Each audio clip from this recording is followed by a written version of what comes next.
किसी एक नगर में साहूकार था। उसके घर में धन की कोई कमी नहीं थी, लेकिन कोई संतान न होने के कारण वह बहुत दुखी थी।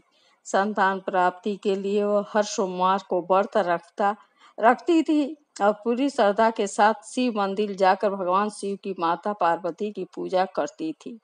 उसकी भक्ति देखकर एक दिन पार्वती प्रसन्न होकर भगवान शिव के साहूकार की मनोकामना पूर्ण करने का निवेदन किया। पार्वती जी के आग्रह पर भगवान शिव ने कहा कि हे पार्वती, इस संसार में हर प्राणी को उसके कर्मों का फल मिलता है और उसके भाग में जो हो उसे भोगना ही पड़ता है। लेकिन पार्वती जी ने साहूकार की भक्ति देखकर उसकी मनोकामना पूर्ण करने की इच्छा व्यक्त की। माता पार्वती के आग्रह पर शिव जी ने साहूकार को पुत्र प्राप्ति का वरदान तो दे दिया, लेकिन उन्होंने बताया कि बालक 12 वर्ष तक ही जीवित रहेगा। माता पार्वती और भगवान शिव की बातचीत को साहूकार सुन रहा था, इसलिए उसे ना तो बात की खुशी थी और ना दुखी ही था। वह पहले ही भांति शिव जी की पूजा करता रहता। लेकिन कुछ समय के बाद साहूकार की पत्नी ने एक पुत्र को जन्म दिया। जब वह बालक 11 वर्ष का हुआ तो उसे पढ़ने के लिए काशी भेज दिया गया। साहूकार ने पुत्र के मामा को बुलाकर उसे बहुत सा धन दे करके कहा कि तुम इस बालक को काशी विद्या प्राप्ति के लिए ले जाओ। तुम लोग रास्ते में यज्ञ कराते जाना और ब्राह्मणों को भोजन भी दक्षिणा देते जाना। दोनों मामा भांजे इसी तरह यज्ञ कराते और ब्राह्मणों को दान देते, दक्षिणा देते काशी नगरी निकल पड़े। इस दौरान रात में एक नगर पड़ा, जहाँ नगर के राजा की कन्या का विवाह था। लेकिन जिस राजकुमार से उसका विवाह होने वाला था वह एक आंख का काना था। राजकुमार के पिता ने अपने पुत्र के काना होने की बात को छुपाने के लिए सोचा, क्यों नहीं उसके साहूकार के पुत्र को दूल्हा बनाकर राजकुमार से विवाह करा दूं। विवाह के बाद इसको धन देकर विदा कर दूंगा और राजकुमारी को अपने इसको धन देकर विदा कर दूंगा और राजकुमारी को अपने नगर ले जाऊंगा। लड़के को दूल्हे के वस्त्र पहनाकर राजकुमारी विवाह कर दिया।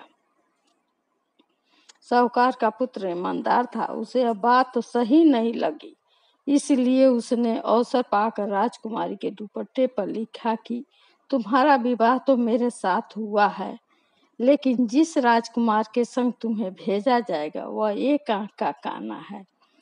मैं तो काशी पढ़ने जा रहा हूँ। जब राजकुमारी ने चुन्नी पर लिखी बातें पढ़ी तो उसने अपने माता पिता को यह बात बताई। राजा ने अपनी पुत्री को विदा नहीं किया, फिर बारात वापस चली गई। दूसरे ओर साहूकार का लड़का और उसका मामा काशी पहुंचे और वहां जाकर उन्होंने यज्ञ किया। जिस दिन लड़का 12 साल का हुआ उस दिन भी यज्ञ का आयोजन था। लड़के ने अपने मामा से कहा कि मेरी तबीयत कुछ ठीक नहीं है। मामा ने कहा तुम अंदर जाकर आराम कर लो।